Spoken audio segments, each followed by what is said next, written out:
the crush live poker sort of thing that I call Fifth Street Chicken. This is a pretty good example of it when sometimes you've got an in-between hand, you've gotten raised, usually especially from out of position on the turn here.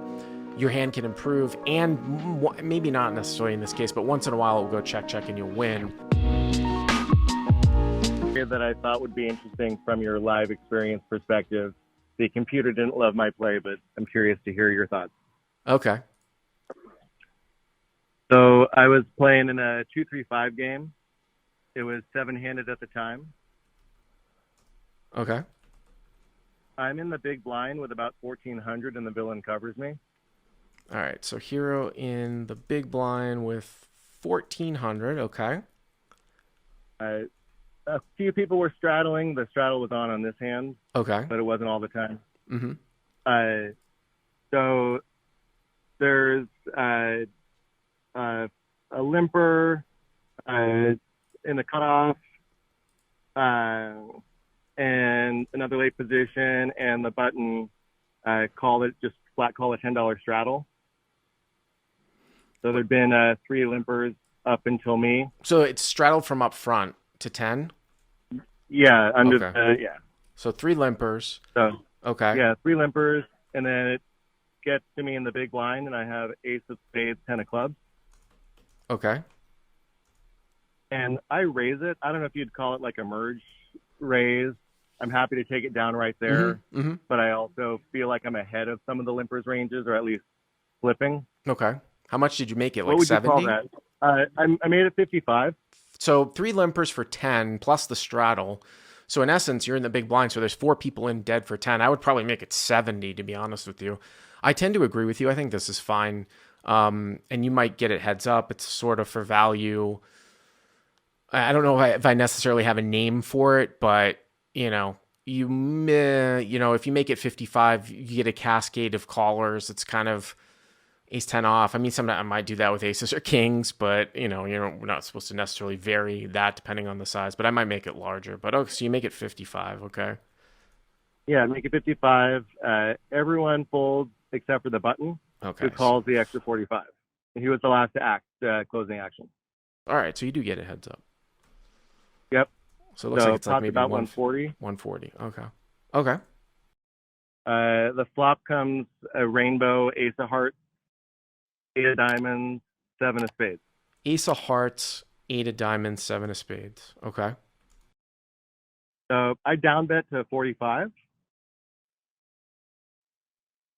Okay. And the button calls. By the way, this is a spot. I mean, I would still probably go a little bit larger, maybe 55 or 60, but this is much, much different than the previous caller who flopped middle set on Jack 10-6 with a set of 10s. I think like the button here over limping isn't going to have like a high distribution of ace X here. I feel like all that much, but might have some straight draws, might have some 8X. So, pounding forward here for like 140 is a lot. I wouldn't do that. I would tend to bet smaller, maybe a little bit larger, maybe 60, but you bet 45, button calls. Yeah, so I guess pot's about 230 at this point. The turn completes the rainbow with a jack of clubs. Okay, so now you've got a gut shot here. Right. Uh-huh.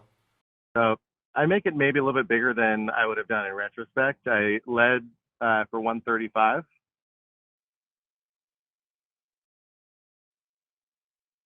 What do you think of the sizing, and do you like the continuing to bet?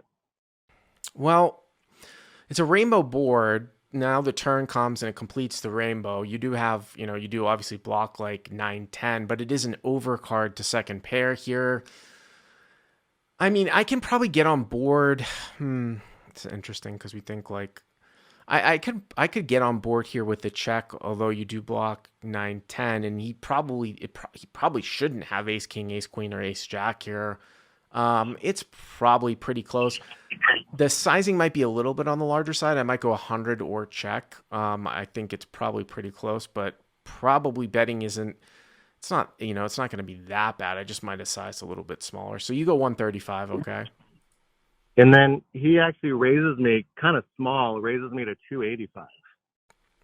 Button raises to 285. I mean, this should be like 2 pair plus always, but you have the gut shot, right? So if he's got Jack 8 or Jack 7, I mean, you've got a bunch of equity against that hand, and you're going to be getting incredible pot odds. I mean, 135 and 285 is 420. I mean, the pot's going to be like 650 and like 150 for you to call, getting almost 4-1. So, this is a spot where I talk about the crush live poker sort of thing that I call Fifth Street Chicken. This is a pretty good example of it when sometimes you've got an in-between hand, you've gotten raised, usually especially from out of position on the turn here. Your hand can improve, and maybe not necessarily in this case, but once in a while it will go check, check, and you'll win. But this is a call all day. I'm assuming you called. Yeah, I called. If I didn't have the gutter, I might have folded. But I mean, you can with make that in mind, I did call. Yeah, you can make a case for it. So now the pot, we go 570. It's what, right around 800? Yeah, right around 800. Okay. I think it's more of a fold with like ace king than it is with ace 10. But yeah, so it's about 800, 810 pot, and then the river comes the ace of diamonds. Ace of diamonds. Okay, so what does that do in terms of his hands and your hand? Well, it makes it less likely that he has an ace, and more likely that if I was, even if I was behind, if he had something like 8-7, Jack 8, if he was having a real wide range, that now I'm ahead. Well, I mean, it counterfeits the jacks up, right? So, I mean, it counterfeits the jacks up, and if somehow he was raising the turn with 8-7, like a little excuse me, stop raise type of thing. But it doesn't affect your hand in the sense that it doesn't really improve your hand except for those counterfeit two pair types of things. So it's almost a scenario where it doesn't change anything from the way that you were going to act. And what I mean by that is that you're going to check the river, and all the hands that get counterfeit will most likely check behind, so you'll win. And then all the hands that are going to beat you are going to bet again, and your hand hasn't improved against 9-10 or aces up or set. So, it's interesting. No backdoor type of card here. I mean, I'm hoping this goes check, check, because I just don't see an excuse me raise with like ace 4 on the turn, and then that's going to play some ridiculous bet here at the end. I think that hand very well might check back too, or make some stupid small bet. So you check, I assume, right? Yeah, I mean, I thought counterfeit two pair might try to bluff at it, and thinking I probably didn't have an ace, but yeah, so I checked, so. And I was planning on calling a moderately sized bet.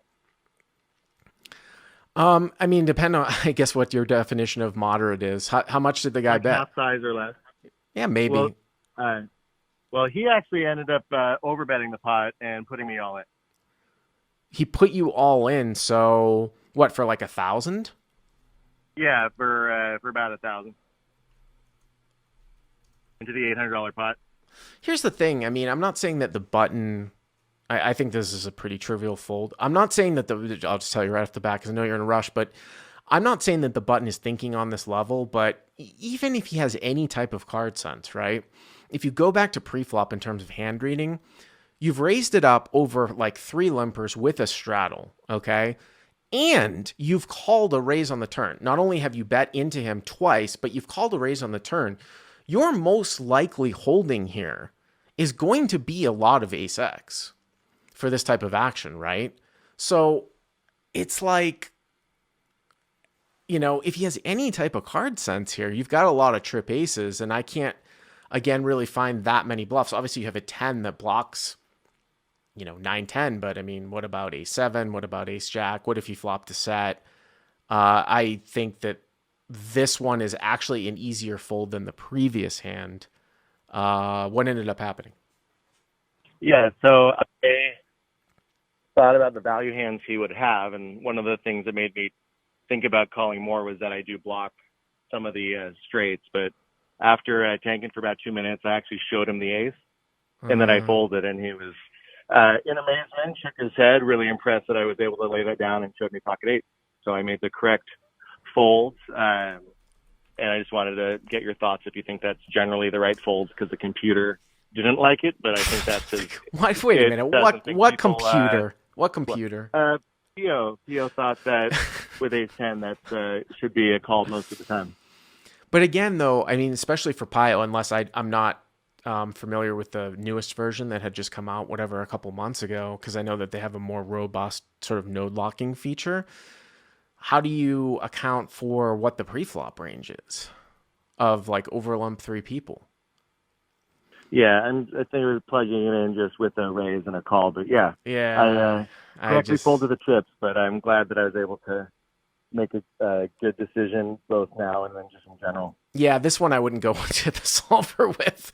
I think you made a pretty good fold, and again, it's just more of a function of there's a lot of money going in on the river. And also, you're the preflop raiser. And it really looks like you have an ace. Someone just real quick in the chat said, "What about a block bet?" In general, I'm not a big fan of block bets. In this particular case, here's the thing with block bets at the end. If a block bet can't get called by a worse hand, there's no point in block betting. So here, if you thought that somehow blocking would accomplish getting called by a counterfeit two pair, maybe once in a great while. But in general, I'm not a huge fan of block bets. But Dave, have a good haircut. Thanks for the call. Thanks, man. Appreciate it.